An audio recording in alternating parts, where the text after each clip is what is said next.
It began with a sound no one was supposed to hear, a fragile, trembling voice that didn't belong in a house that expensive. "Please, I don't like the dark." The whisper floated through the air vents, thin as a dying breath. It came from the basement, the one no guest was ever allowed to enter. Down there, a little girl sat curled up against a damp concrete wall, barefoot, her knees pulled to her chest. Her small fingers clutched a cracked porcelain doll with one missing eye. The darkness felt alive, pressing, heavy, breathing against her skin. She had stopped counting the days. The only light came from a single bulb hanging from a wire, swinging weakly, threatening to burn out with every flicker. Each time it dimmed, she whispered into her doll's ear, "It's okay, Lily. We'll wait for the light." The footsteps upstairs had long faded. Dinner was over. The voices she used to know, her father's, her stepmother's, were laughing in the warm glow of the dining room above her head.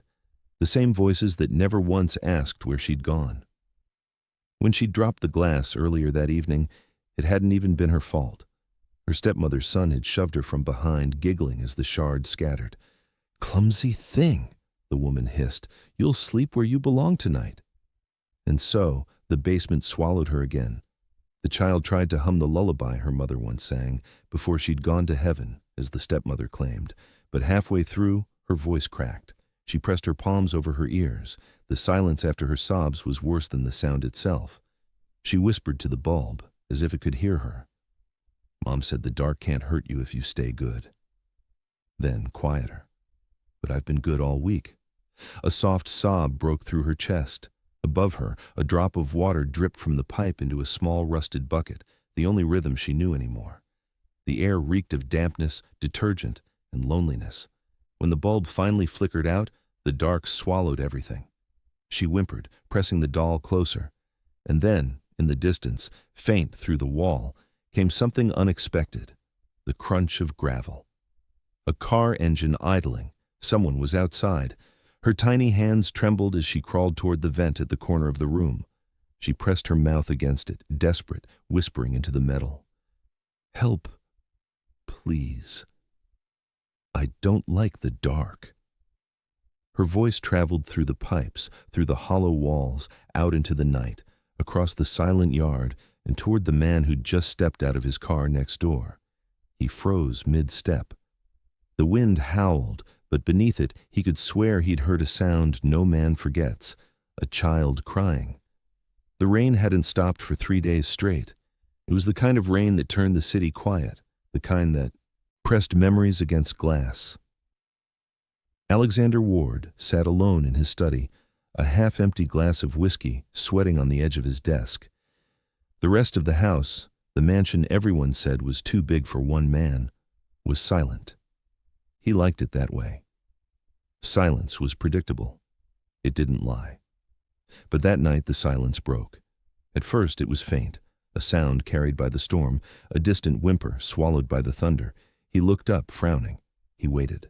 Then it came again, this time clearer. A child's voice somewhere beyond the rain. "Please, I don't like the dark." His heart jolted. He stood listening, every muscle tense. The house was built on acres of land with only one neighboring property, the Graysons. The sound came again, muffled as if beneath the ground. He turned off his desk lamp. The world outside his window vanished into black. Only the faint outline of the Grayson mansion remained, stone pillars, sharp shadows, and that single dim light from the West Wing basement. For a moment, he thought he was imagining it. It wouldn't be the first time his mind played tricks on him. After Emma's death, he'd heard her too, whispering from empty hallways, laughing in echoes that weren't real. But this was different. This voice wasn't memory. This voice was alive. He stepped closer to the window, rain lashing against the glass. The voice rose again, choked, breaking between sobs. "I promise I'll be good. Please don't turn it off." His breath caught in his throat. The same words. Exactly the same words his daughter had once said on her hospital bed when the power cut out during a thunderstorm. He slammed the glass down, grabbed his umbrella, and stepped out into the storm. Outside, the wind tore at his coat. Mud splashed across his shoes as he moved toward the iron fence separating his property from the Graysons. The lights in their house were dimmed, Too dim for comfort, he called out once. "Hello?" No response. He moved closer to the fence, listening. Nothing, just the hiss of rain. Then, faintly, knocking. 3 soft taps from below. He turned his head. The sound came from one of the basement vents on the side of their property, hidden by overgrown ivy. "Hello," he called again, voice trembling. Silence. Then a whisper, barely audible. "It's cold." He froze. His umbrella slipped from his hand. He crouched near the fence, the mud seeping through his pants, eyes locked on that rusted vent. "Who's there?" A pause, then quieter. "She said the dark keeps bad girls quiet." A lightning flash illuminated the mansion, tall, elegant, lifeless, and in that instant through the vent he saw movement. A small hand pressed against the metal bars, trembling. Before he could speak again, the light from the vent blinked out. The bulb below had died. The last sound he heard before the thunder swallowed it all was a sob, one that would chase him for the rest of his life. "Please, I don't like the dark." He stood in the storm, soaked, heart pounding, every instinct in him screaming that something was terribly wrong. And though he didn't know it yet, that single moment, that child's cry, would shatter every wall of silence he'd ever built around himself. Because once, long ago, a voice like that had begged for light. And he'd been too late. Not this time. Morning came painted in gold, the kind of soft, expensive light that made everything look beautiful, even lies. Alexander Ward stood at the gate of the neighboring estate, adjusting the cuffs of his gray coat. He'd barely slept. The echo of that child's cry still lived behind his eyes.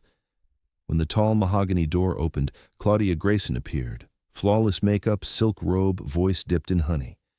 "Oh, Mr. Ward," she exclaimed. "We've been meaning to formally welcome you to the neighborhood." She smiled too much, the kind of smile that hides everything. Her husband Richard trailed behind, mid-40s, expensive watch, eyes that never quite met yours. He shook Alexander's hand, distracted, impatient. "I hope we didn't disturb you last night," Claudia said. "Storms here can be so dramatic. Our pipes make dreadful noises when it rains." "Pipes?" He almost smiled at the irony. He played along. "Ah, I see. I thought I heard something strange." "Just this old house groaning," she laughed, waving toward the floor. "You know how basements are." Her tone was light, but her hand lingered on the doorframe, right beside a new metal lock bolted into the wood. It didn't fit the rest of the decor. Heavy, industrial, cold. Alexander's eyes narrowed, though his smile stayed polite. "I'd love a tour sometime," he said. "I'm renovating my own place. Might borrow a few ideas." Her smile faltered for half a breath, the smallest crack. Then she recovered. "Oh, of course. We'll host you soon. But today's dreadful for guests. My stepson's ill." He nodded, thanked her, and walked away. But every instinct screamed liar. Back in his car, he glanced through the window. Through the elegant glass of the Grayson house, he caught a flicker of movement, a small shadow at the edge of the curtain, gone as quickly as it appeared. He tightened his grip on the steering wheel. He'd seen that kind of shadow before, once in a hospital room, the day before Emma's heart stopped. The way a child hides when she knows no one's coming back. He couldn't drive away. Not yet. That evening, as dusk turned the street orange, Alexander sat in his parked car facing the property. He waited. The house across the hedge glowed, with dinner-table warmth, laughter, wine glasses, the faint sound of piano keys, a picture of perfection. But then the laughter stopped. A sharp noise cut through, muffled but unmistakable, a crash, a scream too small to belong to an adult. He gripped the steering wheel. Then, silence. The music resumed. He could almost taste the sickness of it.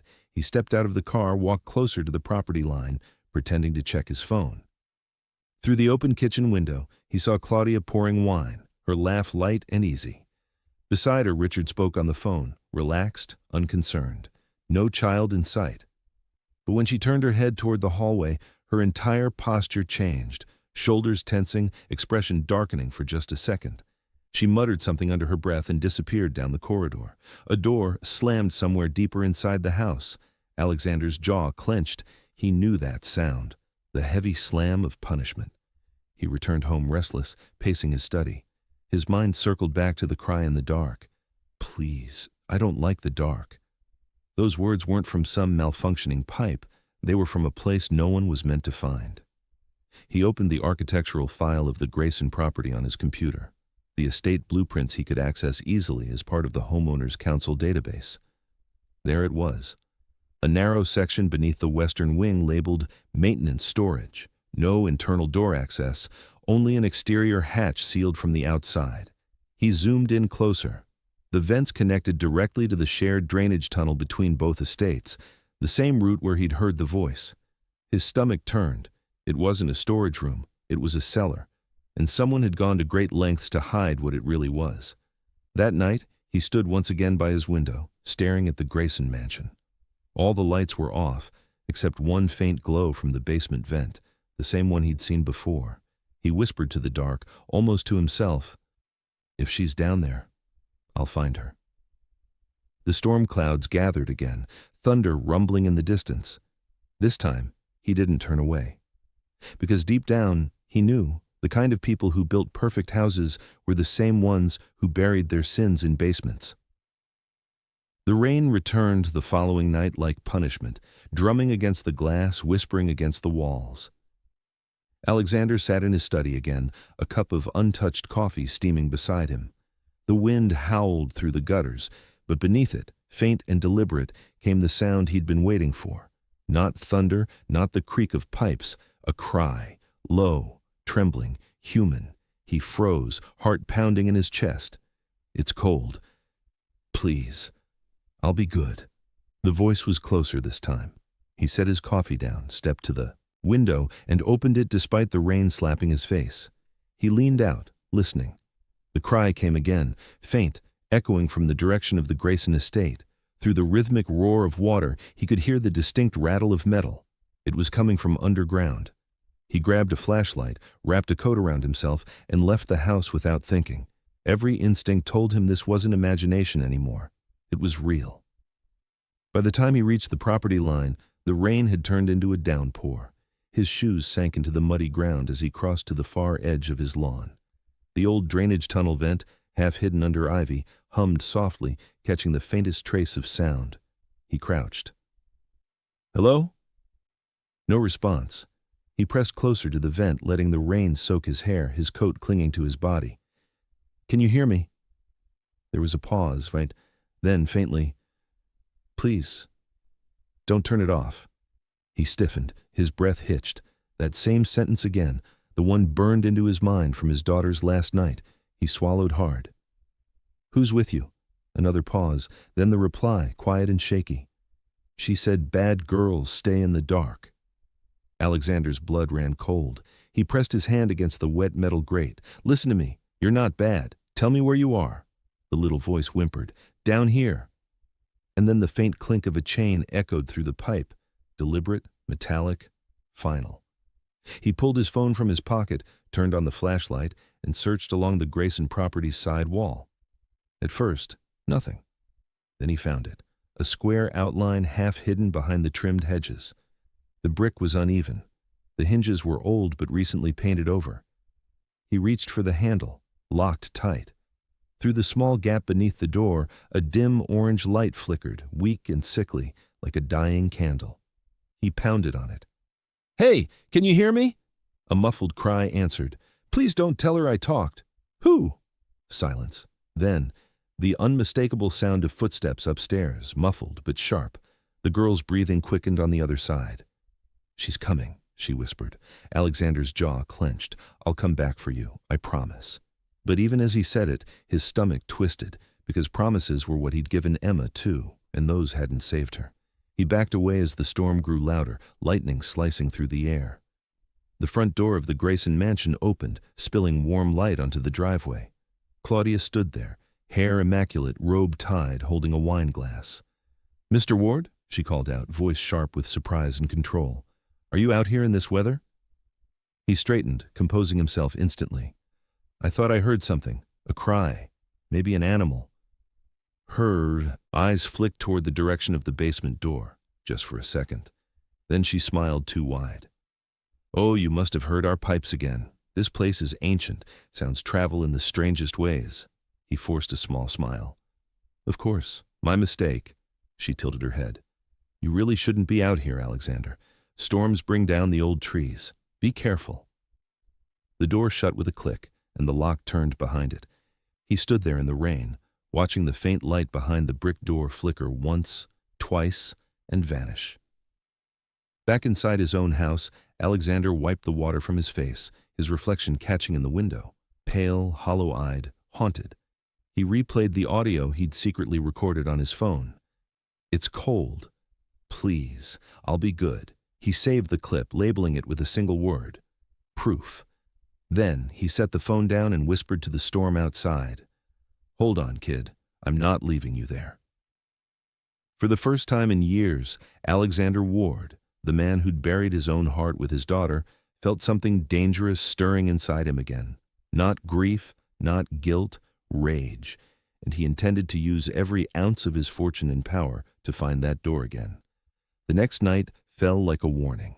Thunder clawed at the horizon, and the Grayson mansion glowed faintly against the storm clouds, tall, proud, and deceitfully still. Alexander Ward stood in his driveway, his coat already soaked through, his flashlight gripped like a weapon. He'd spent all day fighting the urge to return. Logic told him to call the police again, to let them handle it. But logic didn't live in basements. Logic didn't cry out, "Please, I'll be good," in a voice too small to fight back. He'd called the authorities that morning, anonymous, cautious, but they'd dismissed him with polite detachment. Domestic disturbances are common during bad weather, sir. Probably a child afraid of thunder. He hung up before he could say what he really thought. No, officer, that wasn't thunder she was afraid of. By midnight, he couldn't sit still. He grabbed his coat, keys, and crowbar, then stepped into the rain, moving through the yard like a man who'd already made peace with the consequences. The Grayson property loomed in silence. The windows upstairs were dark, save for the faint flicker of the television. He waited behind the hedge, counting the minutes. No movement, no sound. The perfect house. Too perfect. He crouched near the far wall where he'd seen the vent before, brushing aside wet ivy. The metal was still there, rusted, cold, whispering faintly with the wind. He pressed his ear close. Nothing. Then, a scrape. A sob. He felt his pulse hammer in his throat. Please, I don't like the dark. He didn't think. He swung the crowbar. The first hit echoed through the storm. The second split the metal latch. By the third, the padlock snapped and fell into the mud. The heavy door creaked open, releasing a wave of stale air, the smell of rot, mildew, and something worse. Silence stretched too long. Hello? He whispered, his flashlight trembling in his hand. Can you hear me? The beam cut through the dust, landing on a corner of the room. Bare concrete, damp floor, broken shelves. Then movement. A small figure flinched against the wall, covering her face.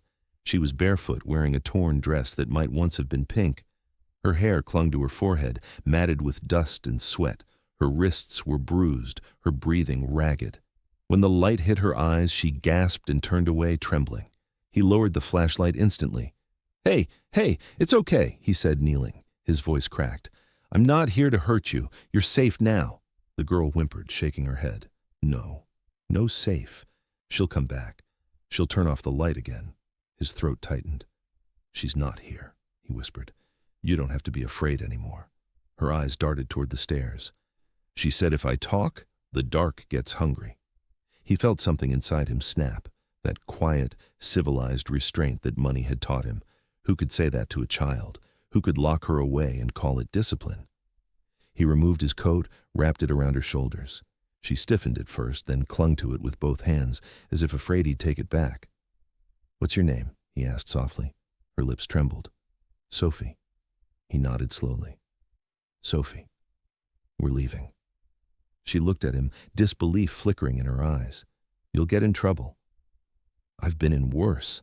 He lifted her into his arms, her body feather-light and freezing cold.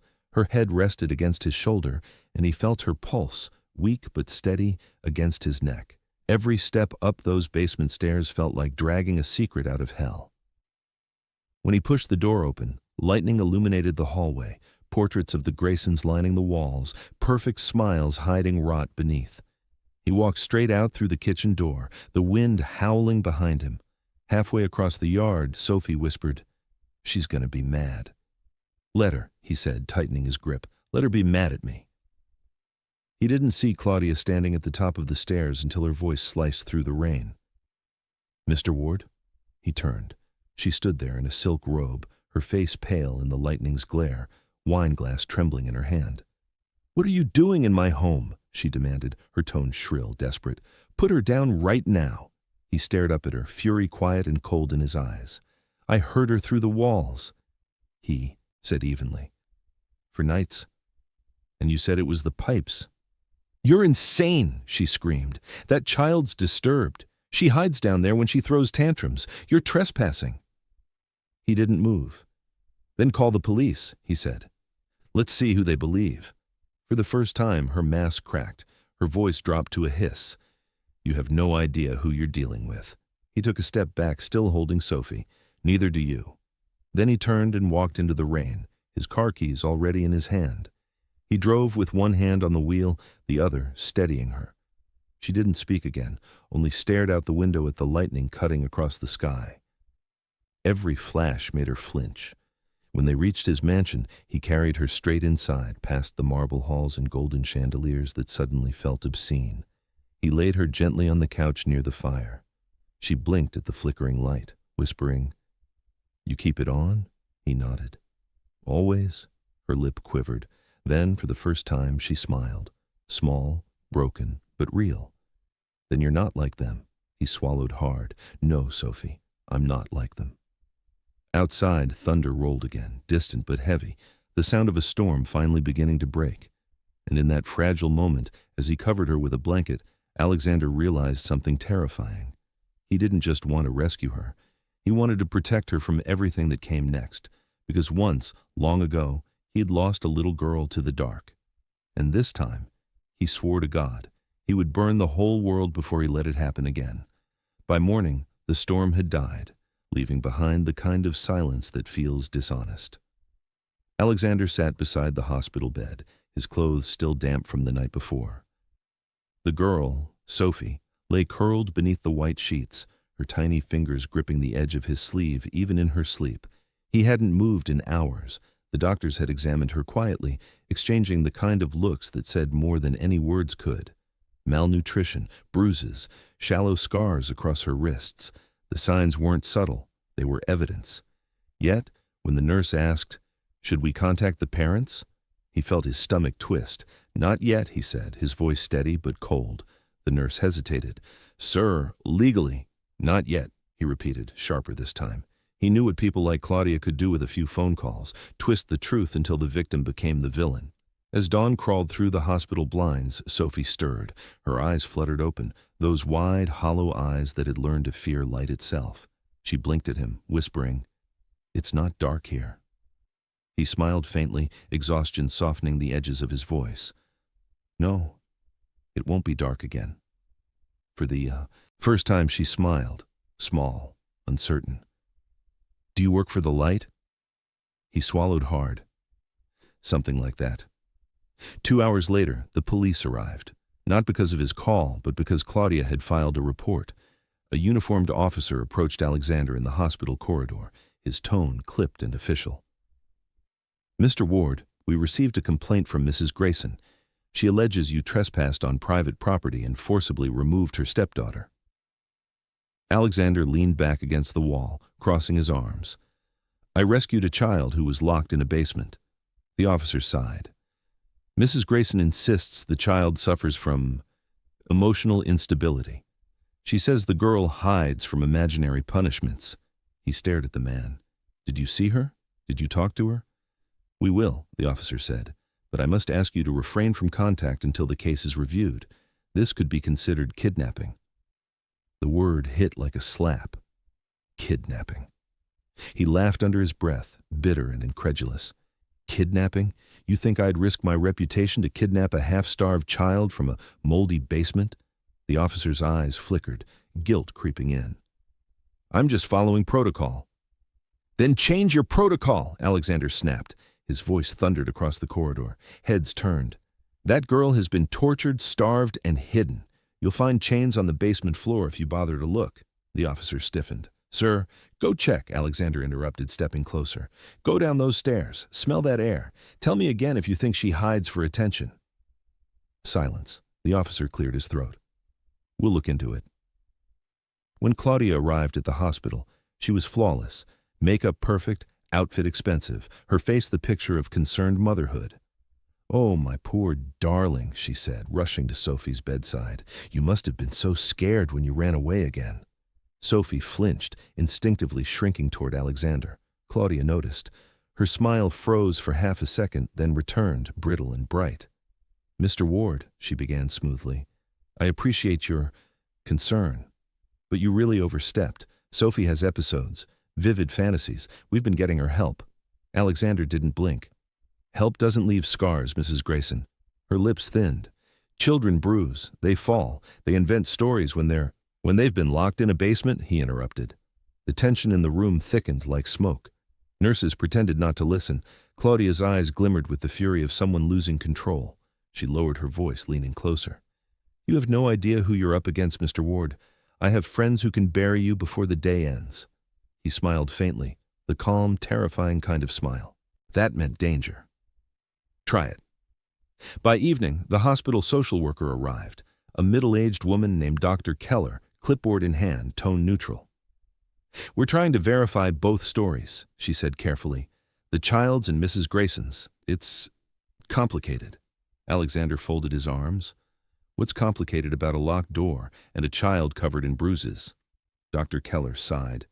There's no physical evidence of confinement now. Mrs. Grayson claims you forced entry and damaged property. Without corroboration, it's your word against hers. His jaw tightened. Then find evidence. She hesitated. If you truly want to help this girl, Mr. Ward, stay calm. We'll conduct an inspection. He nodded once, though his eyes were dark with fury. That night, he returned to his mansion. The silence that used to comfort him now felt unbearable. He poured himself a drink, but his reflection in the glass stopped him. A man with too much power, too much money, and a hollow that no success could fill. He set the glass down, walked into his study, and opened his laptop. He pulled up the photos he'd taken the night before. The lock, the basement door, the rusted chains, the vent. Each image told the truth better than any testimony. He uploaded them to a private drive labeled Project Light. Then, he opened another document, his legal contacts. If the system failed Sophie, his influence wouldn't. The next day, the inspector visited the Grayson property. Alexander went with them, uninvited but unwilling to stay away. Claudia greeted them with her usual smile. You're welcome to check, but I assure you, everything is normal. The officer nodded politely. Just routine verification. She led them through the pristine house, every corner spotless, smelling of lemon and polish. When they reached the basement, she hesitated theatrically. I must warn you, it's quite messy. We keep old storage there. The officer unlocked the door. The room inside was empty. Fresh paint gleamed on the walls. The floor was scrubbed.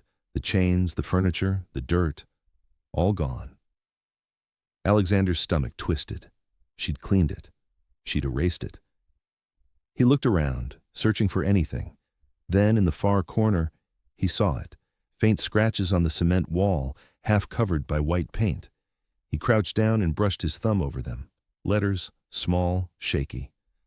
Light means love, he turned to the inspector. She was here. You can scrub blood, but you can't erase words. The inspector stared, uncertain. But Alexander saw something shift, a flicker of belief. Claudia laughed lightly behind them. Children scribble nonsense everywhere. Perhaps you're reading too much into this, Mr. Ward. He straightened, his expression unreadable. Perhaps your nonsense will put you in prison. That night, Sophie slept in the hospital under guard. Alexander stood at the window outside her room, watching her chest rise and fall. The faint glow of the night lamp bathed her face in warmth. She whispered in her sleep, barely audible. Don't turn it off, he whispered back. Never. And as the city outside sank into darkness, Alexander Ward made himself a promise. This wasn't over. If the world wanted to look away, he'd make it impossible to blink. because monsters didn't hide under beds anymore. They lived in mansions, and he was going to burn one down to bring a little girl back into the light. They came back with shovels and flashlights and questions that smelled like rubber stamps, the kind of official presence that tries to make a terrible thing feel tidy. Alexander insisted on being there the whole time, not as a wealthy interloper, but as someone who had already heard a child's cry and refused to let it be dismissed again. He stood under the drizzle while the forensics truck unloaded its gear, his coat buttoned against the cold, hands clenched in his pockets. The Grayson estate buzzed like a hive opened. Men in overalls and gloves ducked under hedges. Officers cordoned off the driveway. A crime scene photographer snapped pictures as if documenting ruins. Neighbors craned their necks from behind lace curtains. Claudia watched from the upstairs window with a face so composed it looked carved. Inside, the basement smelled of bleach and effort. They'd scrubbed it clean. White paint, no dust, no toys, no chains. A polished lie. The lead investigator, a woman with short hair and tired eyes named Morales, moved slowly, methodical and patient.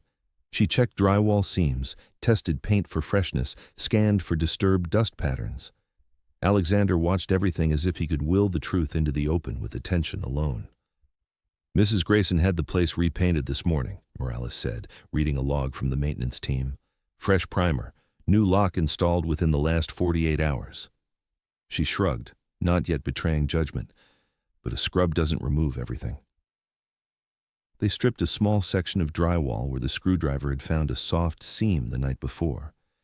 The air that came out smelled old, stale breath of a room someone had tried to suffocate.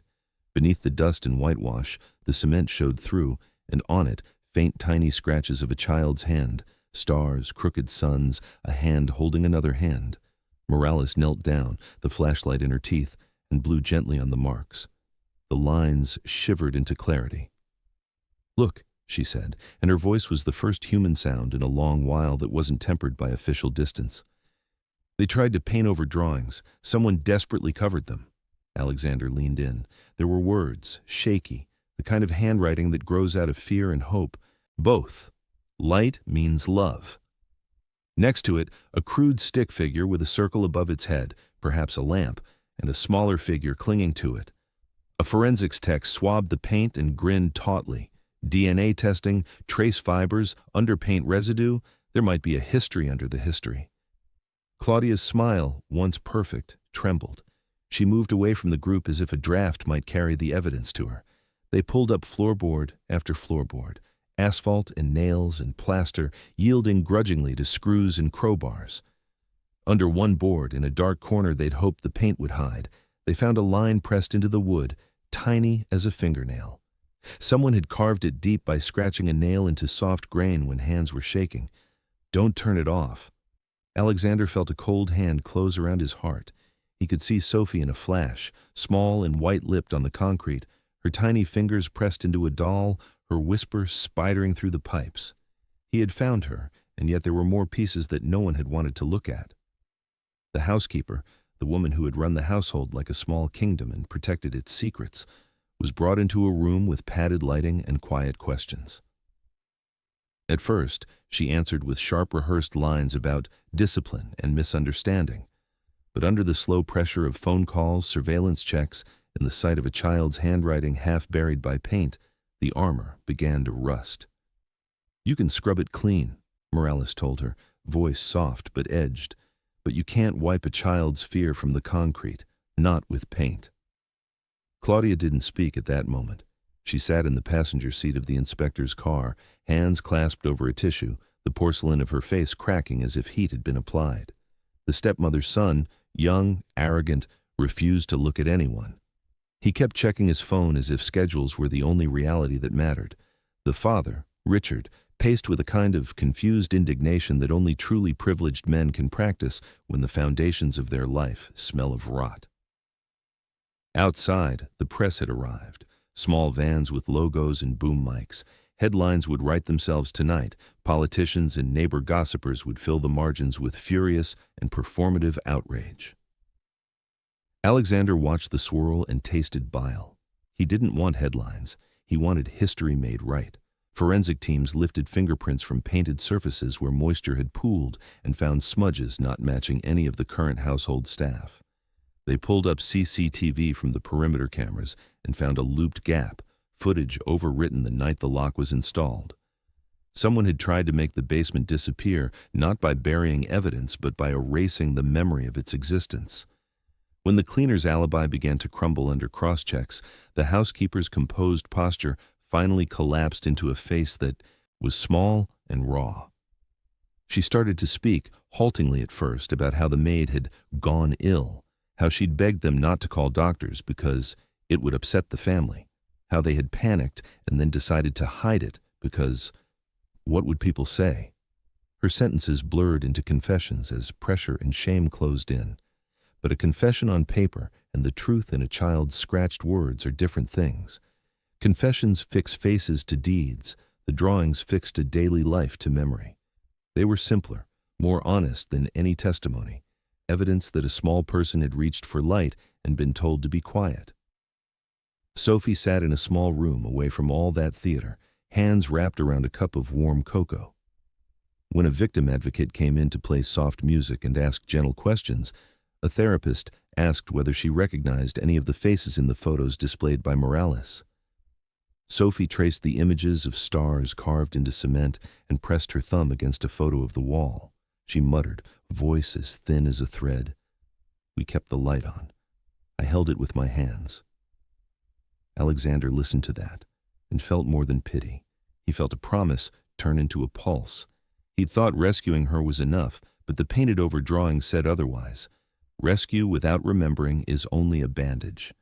By dusk, the house had changed. The Graysons had been served temporary restraining orders. Media vans posted up like vultures. The neighbors who'd smiled in polite distance drifted toward the hedges to peer.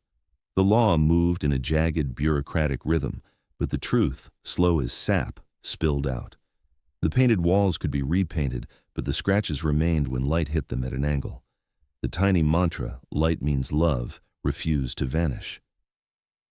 That night, as the rain softened into a hush, Alexander sat with Sophie under a lamp that hummed like a small machine of mercy. She drew with a stub of pencil the words she'd seen, clearer now, more confident, and each line felt like reclamation. When the forensics team sent him a preliminary photo, magnified letters carved into cured cement, Alexander printed it and pinned it to the corkboard in his study. He stared at the words until they were in his bones. Outside the Grayson mansion, lights were on behind drawn curtains. Inside, someone had tried to make a room not exist. But inside, a tiny hand had written what mattered, and once the world could read it, it could no longer be shoved into darkness. The nightmare that had lived below the house had become visible. The crime would have to answer to that visibility. Sophie, under the lamp's glow, finally let herself breathe without flinching. She inked across the paper in confident strokes, drawing a lamp with a wide yellow halo. She wrote carefully beneath it, "Light means love." Then she added another sentence, for herself, for the world, for the man who had come through the rain and kept his promise, "I am not the dark." The sun rose gray and reluctant over the city, spilling pale light through hospital blinds. The chaos of the investigation had quieted overnight, replaced by that heavy stillness that follows exposure, when lies lose their echo and truth begins to breathe again. Sophie lay half awake on the hospital bed, her small hand reaching instinctively for the lamp beside her.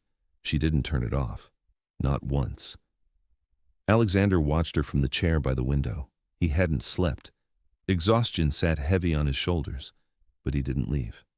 He couldn't. He had seen too much of the dark to risk a single flicker. The door creaked open. Dr. Keller stepped inside, her expression soft. "She's stable," she said quietly, "and talking. A little." He nodded, his gaze still on the child. "About what?" Keller hesitated. "About shadows, and a voice that told her good girls don't need light." Alexander's jaw tightened. "We're going to unteach that."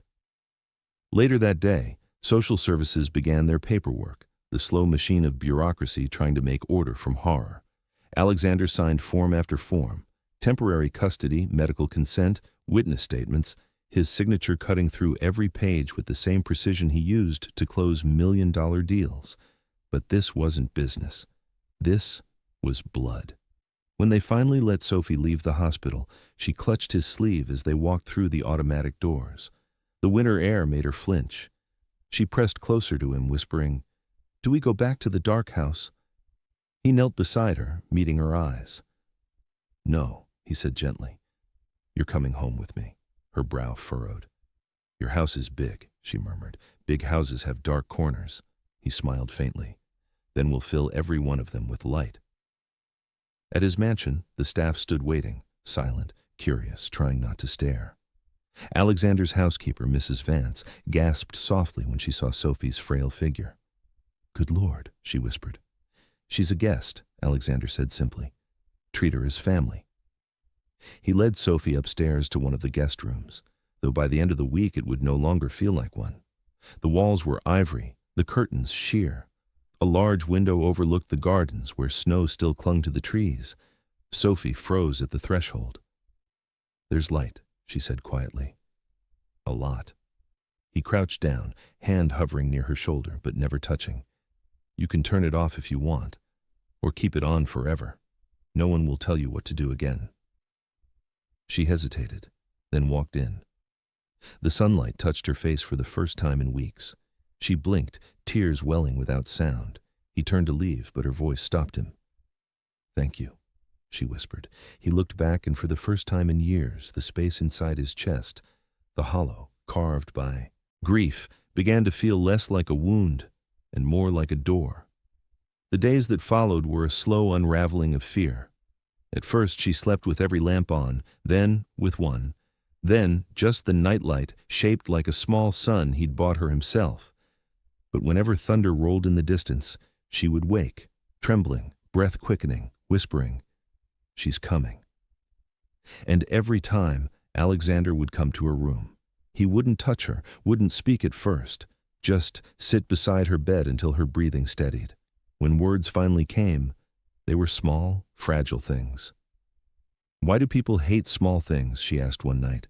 He thought for a long moment, because small things remind them how big their cruelty is. Sophie didn't quite understand, but she smiled anyway. "Then I want to grow." "You will," he said softly, "and no one will ever make you afraid of the light again." The newspapers began to spin their story. Local billionaire rescues neglected child. Reporters camped at the gates, lawyers called, politicians pretended to care. Alexander ignored them all. He wasn't doing this for redemption or reputation. He was doing it because of a single whisper, because once he hadn't heard it in time. One afternoon, Sophie was drawing by the window. Crayons scattered across the table, papers everywhere. She was humming, quietly, absently, when she stopped and frowned at what she'd drawn. It was a picture of a house, not his, but hers. Dark walls, a staircase leading down, a small figure in the corner. "What's that?" he asked gently, kneeling beside her. She pointed to the shadowed corner. "That's me." "And this?" he asked, gesturing to a bright yellow patch in the corner. Her face lit up. "That's where you came in." He blinked, his throat tightening. "You drew me as light?" Sophie tilted her head. "No, you're not light. You're the one who opened the door." He smiled, a slow, trembling smile that broke something open inside him. That evening, he installed new lights across the entire house, soft, warm, never harsh. In the basement of his mansion, a place he hadn't entered in years, he set up a small art room for her, bright as morning. When she saw it, she whispered, "You made the dark pretty." He shook his head. "No, Sophie, you did." And when she finally turned off the light that night, she didn't cry. She just whispered, "Good night, light," and fell asleep beneath a world that no longer hid from her. But while peace had crept into the house, Alexander knew the war wasn't over. The Graysons still had lawyers, influence, money. They would fight to bury this story like they buried the basement. He stood at his window that night, looking out at the city, a single thought hardening in his mind. He had brought Sophie into the light. Now he would make sure no one could ever drag her back into the dark again. It started as small fragments, broken words that came out like pieces of glass she had to spit from her mouth. The therapist would ask gentle questions, but it was never the questions that opened Sophie. It was the silence after. In silence, she spoke. "When I cried," she said once, voice trembling, "she said the dark was my friend, that it would teach me manners." The room went quiet. The woman taking notes looked down, blinking too fast. Alexander sat in the corner, hands folded tightly to keep from shaking. Every word that came out of that little girl's mouth was a blade carving into the calm he'd built around his grief. Sophie told them about the nights without food, about being told to apologize to the shadows. She told them about the first time the light bulb burned out and how the stepmother had smiled before locking the door. She told them about the silence afterward. Not anger, not punishment, just neglect so deep it sounded like the world had stopped moving. "She said no one wanted me," Sophie whispered, "that even God looked away." Alexander's heart broke so quietly it made no sound. After the session, the therapist approached him in the hall. "She's resilient," she said softly, "but she'll need time. You can't fix this overnight." He nodded once. "I'm not leaving." "I know," she said. "That's why she's starting to believe you." Over the following weeks, Sophie began to talk more, not like a victim, but like a child rediscovering sound. She'd ask questions about everything: the taste of strawberries, why light bulbs buzz, what clouds smell like. Alexander answered all of them, though some answers came slower than others. One night, he found her sitting on the stairs, staring at her hands. "They used to make me hold the bucket," she said. "When I dropped it, they said my hands were useless." He knelt beside her, gently taking one of those same hands. "These hands drew stars," he said. "They made light where there wasn't any. That's not useless." She looked up at him, and for the first time, he saw pride flicker in her expression, fragile but fierce. Later that evening, she drew again. This time, there was no basement, just a girl standing under a lamp, her hands outstretched. Above her, she wrote in shaky but confident letters, "I made the light come back." Alexander pinned it on his office wall, beside his late daughter's photograph. Two girls who had both once been lost to the dark, one he couldn't save, one he had. But when his lawyer called that night, the sound of victory turned sour. "Ward," the voice said, "Claudia Grayson's lawyers are filing for custody. They're claiming you manipulated the girl." He stared at the photo, at the words "light come back," and his voice came out low. "Then we go to war." Courts don't run on truth, they run on procedure. Alexander learned that fast. In hearings lined with polished benches and stale air, Claudia arrived every day in perfect attire, crocodile tears in her eyes. Her lawyer painted her as a misunderstood mother, framed by a lonely billionaire chasing atonement. She called Sophie unstable, imaginative, traumatized from early loss. The judge listened, stone-faced. Alexander's attorney, one of the best in the city, presented evidence: photos of the basement, medical reports, recordings of Sophie's voice through the vent. But Claudia's team countered with papers, adoption claims, psychological reports proving Sophie had fabricated abuse. Every word was a knife disguised as a compliment. When Sophie had to testify, she froze halfway through her statement. Her small hands trembled on the wooden rail. I don't want to go back," she whispered. "It's dark there." The court fell silent. The judge cleared his throat and said gently, "It's all right, sweetheart." But Alexander saw it, the way Claudia smirked, almost imperceptibly. It was the smile of a woman who thought money and fear could always win. He'd spent his whole life believing the same thing. Until Sophie. Outside the courthouse, reporters swarmed. Questions flew like bullets. "Mr. Ward, is this about your daughter's death? Are you replacing your child with another?" He didn't answer. He didn't need to. His silence was louder than any denial. Instead, he focused his energy on something that couldn't be argued: proof. His team of investigators dug deep: bank transfers, fake invoices, charity fronts under Claudia's name. What they found turned the case upside down. She hadn't just abused Sophie. She'd used the girl's trust fund, money left by her late biological mother, to finance her own luxury lifestyle. Every dress, every dinner, every diamond bracelet had been bought with Sophie's inheritance. When the evidence hit the courtroom, the transformation was visible. Claudia's mask cracked mid-sentence. The jury watched, unmoving, as Alexander's lawyer displayed bank statements and timestamps. "You called her a burden," the lawyer said, voice sharp. "Yet you lived off her name," Claudia snapped. "I raised her. I gave her food." The lawyer leaned forward and locked her in the dark. Her scream echoed through the chamber before she realized silence had already convicted her. A week later, the verdict came. Claudia was charged with child endangerment, embezzlement, and fraud.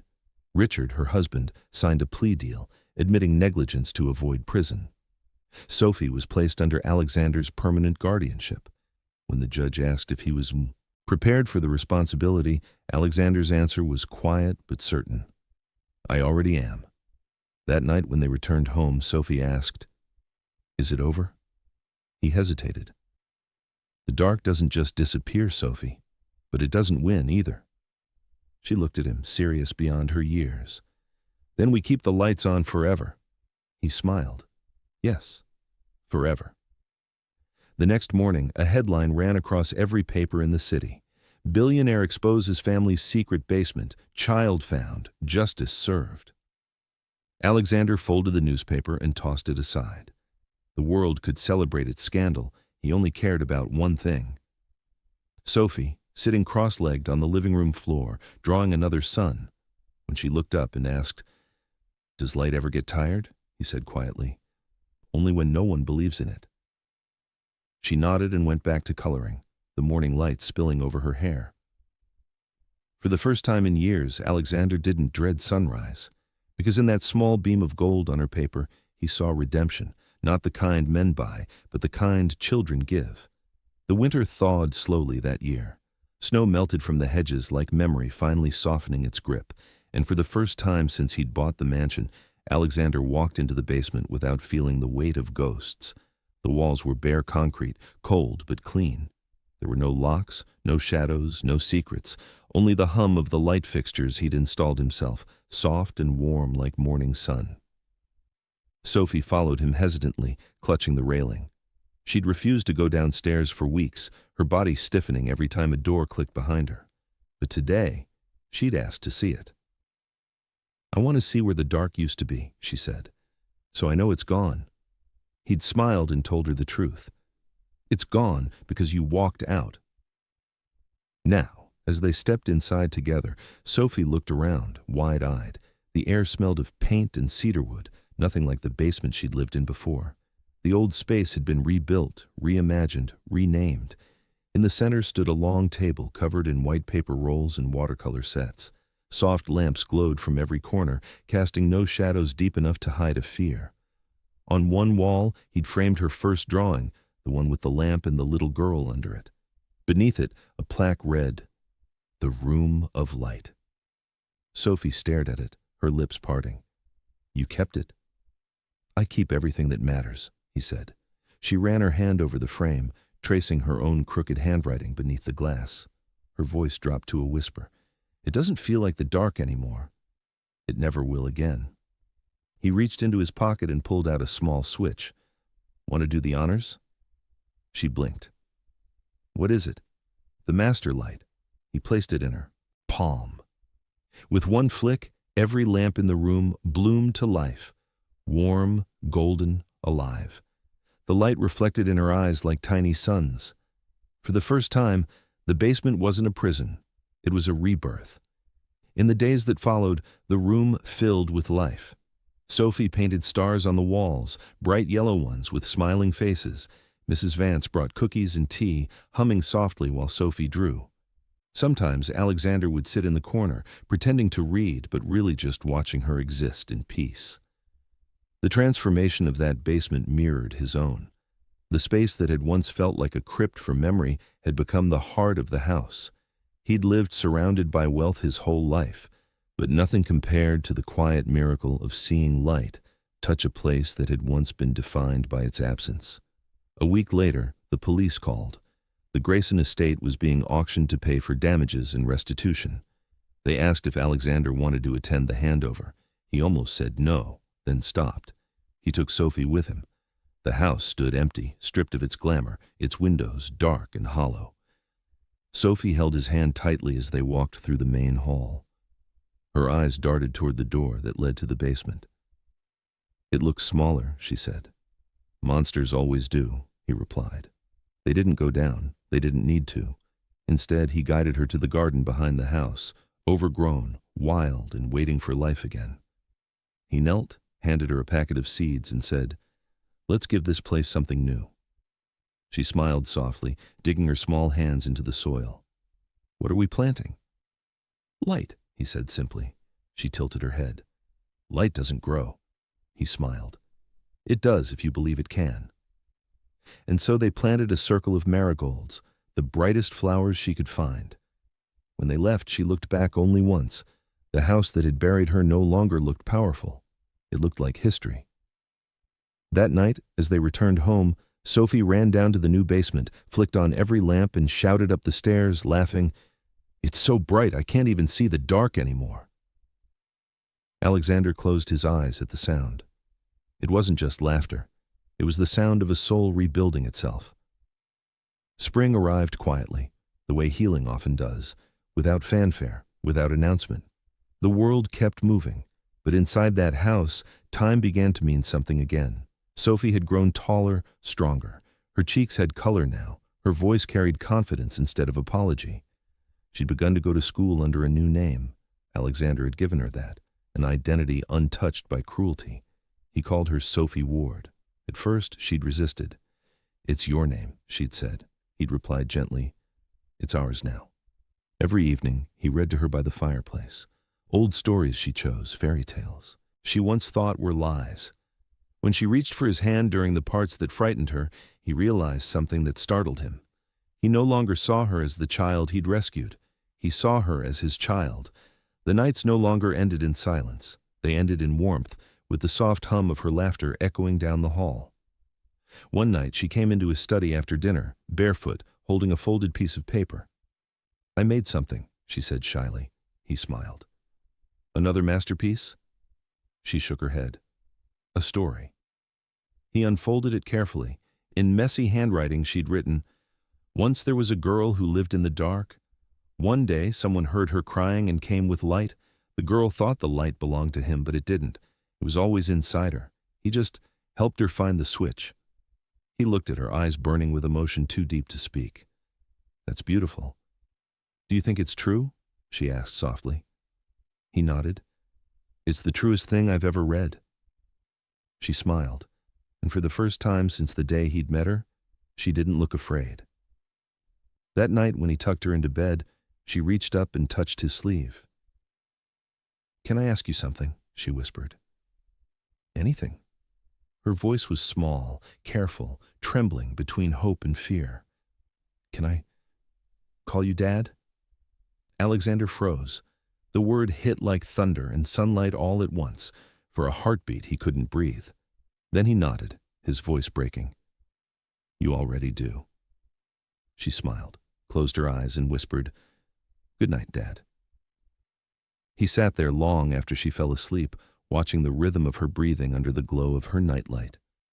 The house, once cavernous and cold, now felt alive, filled with something money couldn't buy and loss couldn't erase.